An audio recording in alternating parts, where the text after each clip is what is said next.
요즘에 독감이 굉장히 유행이라고 합니다. 우리 성도님들도 지금 독감 때문에 못 나오신 분들이 또 계시고요. 아, 그런 중에 제가 지금 감기 기운이 좀 있어서 오늘 마스크를 쓰고 설교하는 것이 좀 더 성도님들한테 유익하지 않을까 싶어서 지금 마스크를 쓰고 있거든요. 이해해 주시기 바랍니다. 아, 이 시간 2024년 우리의 고백이라는 제목으로 올 한 해 우리의 주제 말씀인 시편 19편 14절의 말씀을 함께 나누도록 하겠습니다. 사람은요 누구나 소중하게 여기는 사람들에게 기쁨이 되고 싶다라는 마음이 다 있을 것이에요. 만일 누군가가 나는 누군가의 기쁨이 되는 것이 싫다, 그런 걸 원치 않습니다 라고 말하시는 분이 계시다라면 이는 누군가의 기쁨이 되는 것이 싫은 것이 아니라, 그런 마음이 없는 것이 아니라 소중하게 여기는 대상을 아직 못 찾았다라고 말하는 것이 맞겠죠. 그래서 사람은 아무리 하나님을 떠나서 개인 중심적인, 더 나아가 이기적인 마음을 기본값으로 가지고 있는 사람이라고 하더라도 보통은 제 가족을 위해서는 희생하기를 마다하지 않고요. 또 자신의 소중하게 여기는 지인들 위해서는 열심히 일해서 일을 해서 번 돈을 가지고 생일 선물을 사준다던가 근사한 식사 대접을 하는 것을 마다하지 않죠. 이 모든 행위들을 통해서 우리는 이렇게 얘기하는 것이죠. 내가 너의 기쁨이 되길 원해. 너가 기뻤으면 좋겠어. 라고 말하는 것이겠죠. 그렇다면 여러분은 살면서 누군가의 기쁨이 되기 위해서 어떤 행동을 해보셨을까요? 누군가 곤란한 일이 생겼을 때 그것을 해결해 준다던가, 아니면 피곤해 지친 사람을 위해서 집안일을 미리 다 해놓는다던가, 아니면 맛있는 식사를 준비해 놓으신다던가, 아니면 선물을 사준다던가, 아니면 또 외로운 사람의 이야기를 오랜 시간 묵묵하게 들어준다던가, 여러 모습들이 있을 텐데 어떤 모습을 여러분은 해보셨을까요? 제가 생각할 때 최소한 여기 계시는 어머니라는 타이틀을 가지고 계신 분들은 본인 자녀의 건강한 출생과 또 건강하게 이후에 자라는 그 과정을 위해서 본인들의 꿈을 잠시 동안 중단했어야 했을 거예요. 이 또한 자녀들이 기쁨 가운데 자라기 위해서 굉장히 희생을 하시는 거죠. 아버지들도 마찬가지일 겁니다. 자신의 가족을 위해서 가장이라는 그 무게감을 평생 짊어지고 살아가시죠. 그것 때문에 요즘에 많은 젊은 아빠들이 아이가 태어난 다음에 우울증에 겪는다고 합니다. 평생 나 혼자만 책임졌으면 됐던, 혹은 내 사랑하는 아내만 책임졌으면 됐는데 자녀가 생긴 건 또 다르다라는 것이에요. 그래서 많은 젊은 남자들도 요즘에 산후 우울증에 걸린다라고도 얘기를 해요. 그만큼 우리는 자신이 어떤 것을 희생하더라도, 어떤 노력을 해서라도 내 가족이, 내 자녀가, 혹은 내 지인들이 기쁘다라면 그것을 마다하지 않는다라는 것이죠. 이렇게 우리는 저마다 사랑하는 이들의 기쁨이 되기 위해서 많은 희생과 노력을 동반하며 살아가고 있어요. 그렇다면 이번에 이 기쁨이라는 방향을 좀 틀어서 달리 보기 원해요. 이번에는 누군가의 기쁨을 위해서도 했던 노력 말고요, 여러분 스스로의 기쁨을 위해서 해보았던 노력이 있을까요? 요즘 많은 청년들이 이렇다라고 합니다. 열심히 일해서 번 돈을 가지고 월급 때마다 자신에게 소소한 선물을 하나씩 해주는 거예요. 혹은 분기마다, 혹은 어떤 기간을 정해놓고 해외여행을 간다던가, 이런 식의 어떤 자신들에게 그래 너 오늘 이번 분기 정말 열심히 살았다, 올 한 해 정말 열심히 살았다 라고 하면서 명품도 자신에게 사주고 유럽 여행도 간다라고 하죠. 저 같은 경우는요, 제 자신의 기쁨을 위해서 제가 가장 좋아하던 화가의 그림이 있는 그 박물관에 가본 적이 있어요. 제가 대학교 졸업을 앞두던 시기, 아주 오래전인데 그 시기에 제 친한 형님이 저를 프랑스에 있는 한 선교단체에 추천해 주셔가지고 제가 태권도를 가르치러 프랑스에 간 적이 있어요. 거기서 이제 프랑스에서 태권도를 가르치는 일정이 다 선교 일정이 끝나고 시간이 어느 정도 남아서 제가 한국으로 돌아오는 비행기를 타기 전에 파리에 가서 숙소를 잡고 혼자 여행을 했던 적이 있습니다. 뭐 긴 시간은 아니지만 짧게나마 제가 여행을 했었는데요. 지금도 그런지는 모르겠지만 당시 프랑스는 대학생이라는 신분이 있으면, 나이와 상관없이 대학생 그 학생증이 있으면 박물관이 엄청 싸더라고요. 거의 그냥 우리나라 돈으로 몇천 원만, 한 2, 3천 원만 내면 들어갈 수 있도록, 또 주말에는 지하철 거의 무료로 다 개통을 해주더라고요. 어디 가서 놀아라, 문화를 즐겨라, 이런 것이죠. 프랑스 정책이죠. 그래서 제가 그 덕분에 프랑스인이 아님에도 불구하고 내 나이가 이거고 나 학교 이렇게 다니고 있어 라고 하니까 박물관에 굉장히 싸게 들어가게 해줘서 온갖 박물관에 다 들어갔습니다. 뭐 유명한 루브르도 있고요, 오르쉐도 있고, 뭐 로컬 박물관까지 다 돌아다녔는데요. 그 중에서 제가 가장 기억에 남는 것은 오르쉐 박물관이었어요. 왜냐하면 그곳에는 지금은 모르겠는데 당시에는 제가 가장 좋아하던 화가인 고흐의 그림이 엄청 많이 있던 곳이 바로 오르쉐 박물관이었거든요. 제가 오랜 시간이 지났지만 지금도 그 감격을 잊을 수가 없어요. 오르쉐 박물관에 그 고흐 존에 들어갔을 때, 와, 고흐 그림을 딱 마주했던 그 순간, 맨날 책으로만 보고 가품만 봤던 제가 진품을 봤을 때 그 감격이 엄청 나더라고요.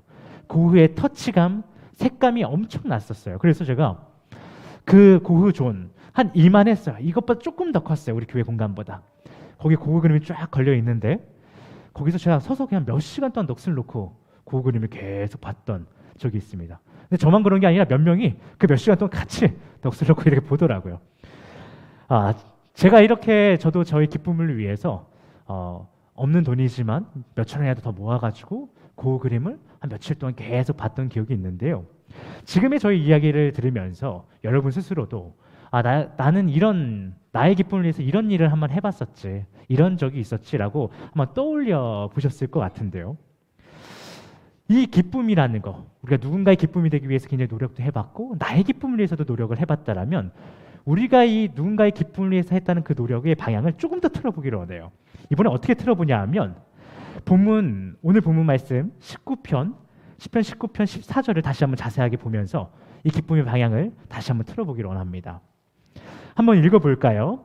자, 여기 화면에도 나와 있고요. 함께 읽겠습니다. 나의 반석이시오, 나의 구속자이신 여호와여, 내 입의 말과 마음의 묵상이 주님 앞에 연락되기를 원하나이다. 아멘.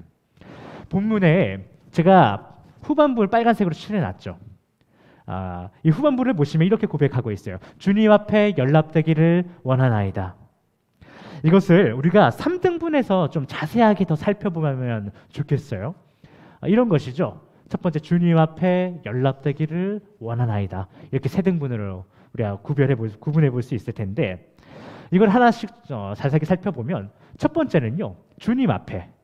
이 주님 앞에서라는 표현은요, 이 고백의 방향을 이야기해주고 있어요. 무슨 말이냐면 뒤에서 나오는 우리의 이 연락되기를 원합니다라는 고백의 방향이 바로 주님이라는 거예요.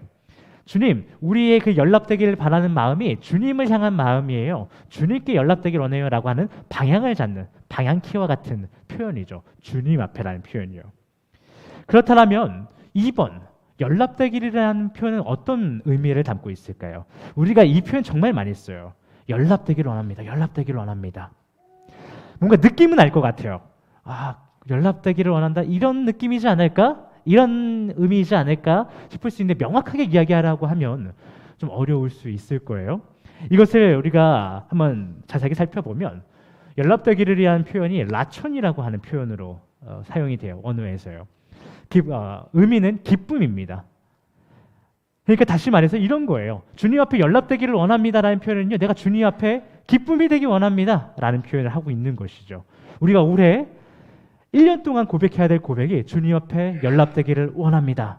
이 고백인데요. 이게 주님 앞에 기쁨이 되기를 원합니다. 라는 고백이었다는 것이죠. 그런데요, 여러분. 여기서 사용되는 그 라촌, 기쁨이라는 표현이요, 한 가지를 전제하고 있어요. 무엇을 전제하고 있냐 하면 그것은 바로 눈으로 봄으로써의 기쁨을 얘기하고 있다는 거예요. 그냥 우리가 생각만 해도 기쁜 거 있죠. 저희 아들한테 생일에 뭐 갖고 싶었어? 뭐 갖고 싶어? 물어보면 뭐 갖고 싶어? 그래, 알겠어, 사줄게 약속을 딱 한다면 그때부터 신나거든요. 이 주어진 게 아니에요. 내 앞에 그 장난감이 주어진 것도 아니고 소유한 것도 아닌데 이미 기뻐요. 그 약속 때문에. 근데 그런 거 말고요. 여기서 말하는 기쁨이라는 표현, 라촌이라고 하는 그 기쁨이라는 표현은요, 눈으로 봄으로써의 기쁨을 얘기하고 있다는 것이에요. 그렇다면 해당 고백은요, 우리가 주님 앞에 무언가를 보여드림으로써, 실제로 주님 앞에 보여드림으로써 그분이 기뻐하시길 원한다라는 표현이 되는 것이에요. 이 고백이 의미하는 바가 무엇인지 조금 더 명확하게 알고자 우리 3번을 한번 살펴보기 원해요. 원하나이다라는 표현이에요. 이 원하나이다라는 표현은요, 하야라 그래서 존재하다, 이루어지다라는 거예요.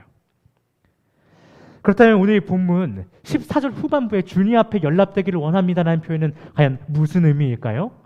이것은 바로요, 우리가 무언가로 존재할 때 주님이 이를 보시고 기뻐하십니다라는 표현이에요. 내가 또한 그것을 원합니다라고 하는 표현인 것이죠. 주님 앞에 연락되기를 원합니다. 뭔가 추상적인 표현이 아니고요, 실제로 우리가 어떤 존재가 되어서 그것을 바라보시는 주님이 기뻐하시기를 원합니다 라는 표현을 하고 있다는 것이에요. 그렇다면 우리가 어떤 존재로 이 땅에서 존재해야 그것을 보신 주님께서 기뻐하실까요? 이는 본문 14절 중간을 보면 알 수 있죠. 14절 중간에 어떻게 표현하냐면요, 내 입의 말과 마음의 묵상이라는 표현을 쓰고 있어요. 우리가 바른 입의 고백과 바른 마음의 묵상을 했을 때, 그렇게 존재하고 있을 때 주님께서 그것을 바라보시면서 기뻐하신다라는 거예요. 우리가 그것을 원한다라는 것이죠. 그렇다면 우리 고민해 볼 필요가 있어요. 그럼 우리의 입의 말과 어떤 말과 마음에 어떤 묵상을 품고 있어야 주님의 기쁨이 될까? 왜 그렇잖아요. 우리가 아무 말 대잔치를 막 하고 있고 마음에 음란을 품고 있는데 주님께서 그걸 보시고 기뻐하실까요? 그럴 리는 없잖아요. 그러니 해당 말씀이 우리에게 제시하고자 하는 입술의 고백과 마음의 고백이 분명히 있다라는 거예요. 그 고백이 있고 그것으로 우리가 존재했을 때 주님께서는 우리의 그런 삶을 보고 기뻐하신다라는 것이죠. 그러면 그것이 과연 무엇이냐는 고민이 우리에게 필요한 것이에요. 과연 우리가 어떤 입의 고백을 해야 되고 어떤 마음의 묵상을 해야 됩니까? 고민해야겠죠. 이것을 우리끼리 고민하는 것도 참 의미가 있고 좋겠지만 이 시간에는 우리가 말씀 좀 더 주목하기를 원해요. 우리의 올해 말씀에서 나오는 이 내 입의 말이라는요, 이 패라고 하는 언어를 쓰고 있어요. 이는요, 여러 의미를 담고 있어요. 패라고 하는 단어가요, 딱 아까처럼 라천님은 기쁨 이런 게 아니라 패는 이렇게도 쓰고 저렇게도 써 막 엄청 많이 나오거든요. 그런데 이 중에서 이 많은 패라고 하는 단어가 담고 있는 많은 의미에서 우리 시편 본문과 민수기 3장 16절, 신명기 34장 5절에 이렇게 세 곳에서는 패를 한 가지 뜻으로 같이 사용하고 있어요. 그것은 무엇이냐면 말씀이에요. 내 입의 말과에서 내 입의 말이라는 표현을 패라고 쓰고 있는데, 이 패를 시편, 민수기, 신명기 이 세 구절에서는 말씀으로 똑같이 사용하고 있다는 것이에요. 한번 같이 볼까요? 찾아보기 원합니다. 민수기 3장 16절과 신명기 34장 5절이에요. 말씀이 성경책에 있으신 분들은 그것이 편하시면 찾아주시고요. 아니시면 함께 화면을 보겠습니다. 네.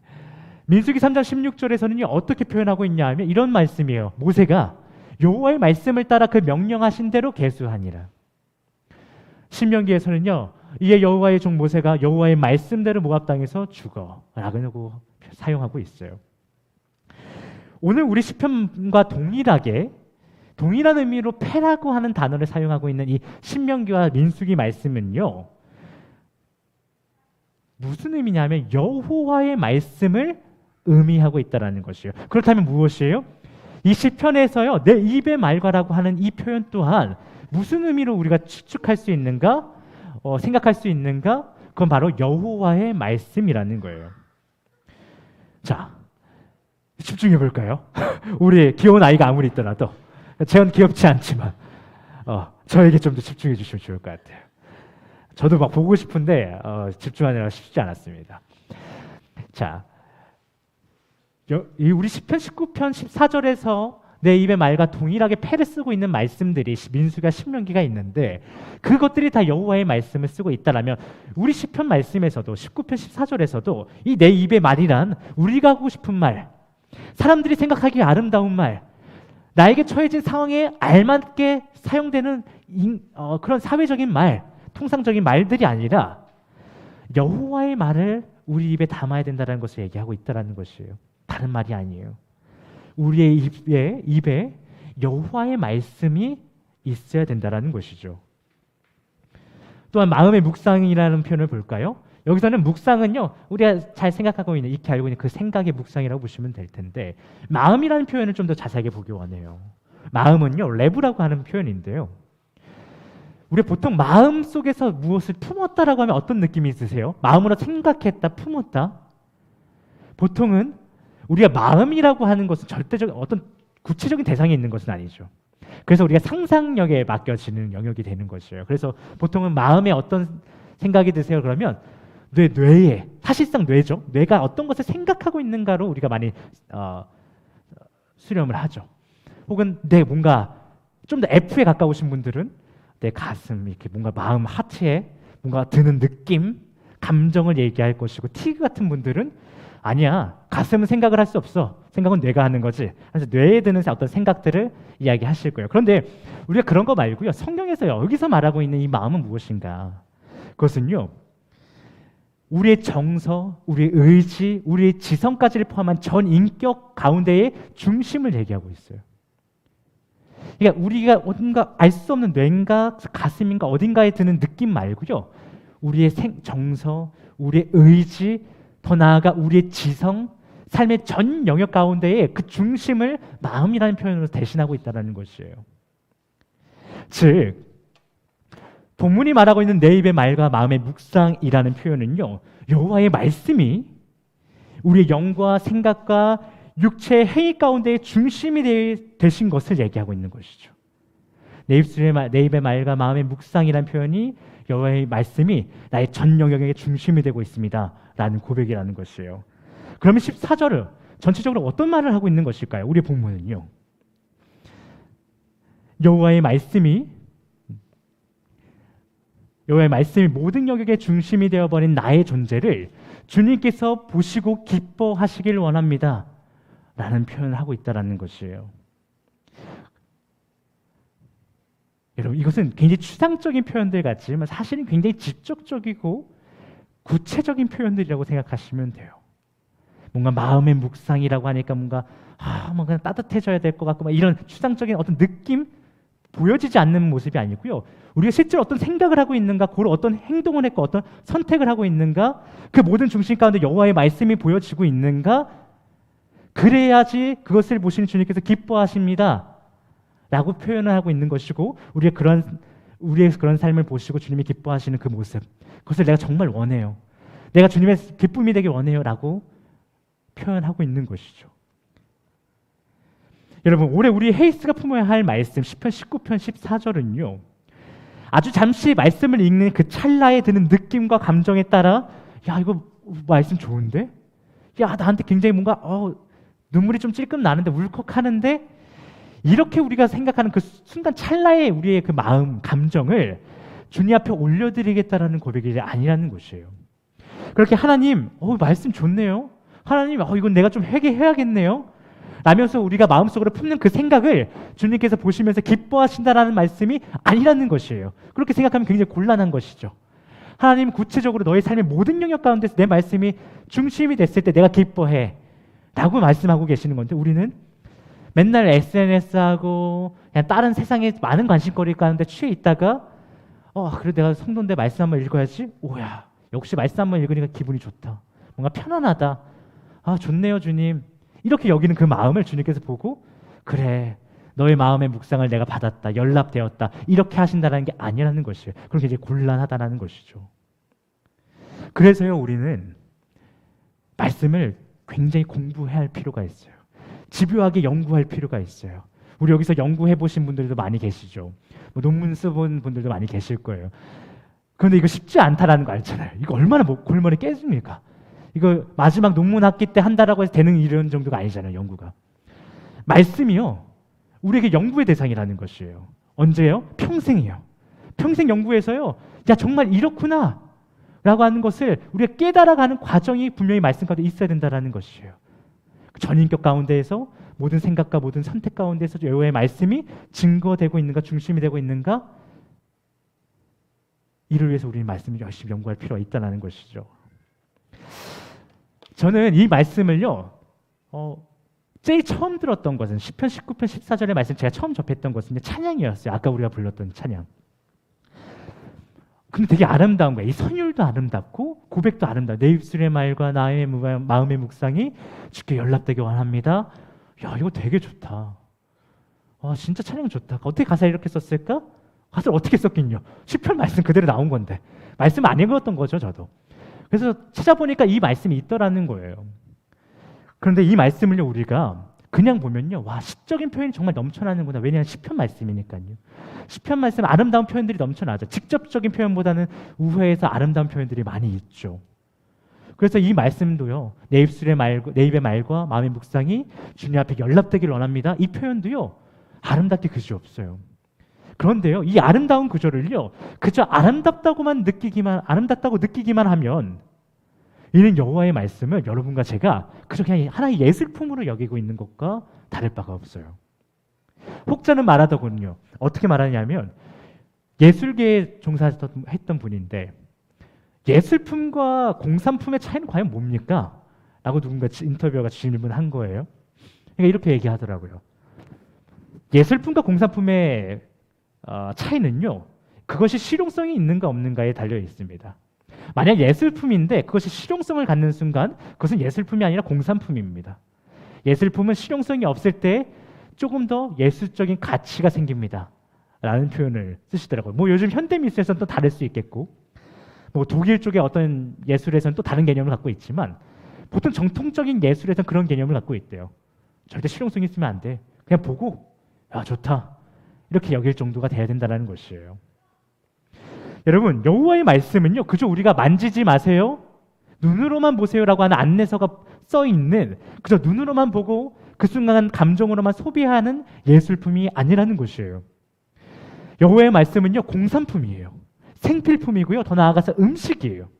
그래서 성경 말씀은 어떤 메커니즘이 있는지 우리가 분석하고 공부해야 돼요. 때로는 모르겠으면 설명서 봐야 돼요.